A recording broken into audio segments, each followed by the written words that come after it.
L'Argonaute, c'est le nouveau complexe sportif et culturel du quartier de l'Argonne à Orléans.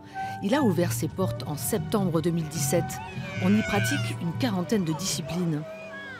Ça fait pas longtemps que ça existe, l'Argonaute. Alors qu'est-ce que tu en penses, toi, de ce nouveau bâtiment? C'est un très beau bâtiment et il y a des très belles salles. Moi, je trouve que c'est une belle salle de sport. Ouais. Mais j'ai jamais vu ce qu'il y avait avant. C'est tout nouveau, c'est moderne. Les danseuses de hip-hop sont pile à l'heure pour leur cours à l'Argonaute. 5, 6, 7 et... Les cours, il y en avait un peu partout sur la métropole, mais pas encore dans le quartier de l'Argonne. Et pourtant, le breakdancing, nous, on croyait que ça pouvait se danser n'importe où.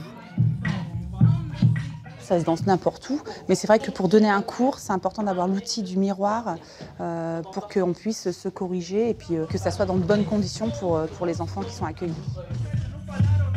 Le hip-hop apparu dans les années 70 aux États-Unis est devenu la culture urbaine dominante de par le monde.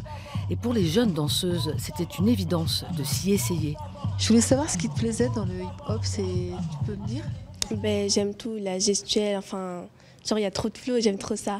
Au début, je voulais pas, j'étais un peu timide, mais c'est ma mère en fait qui voulait que je fasse. Parce qu'en fait, je danse tout le temps à la maison, elle a un petit peu marre. Et pour apprendre, les street dancers sont entre de bonnes mains avec la vice-championne de France 2017 par équipe. Élodie a 22 ans et déjà 8 ans de pratique de hip-hop derrière elle. Elle s'y est initiée en participant à des stages dans le quartier de l'Argonne avant de se former en France et à l'étranger.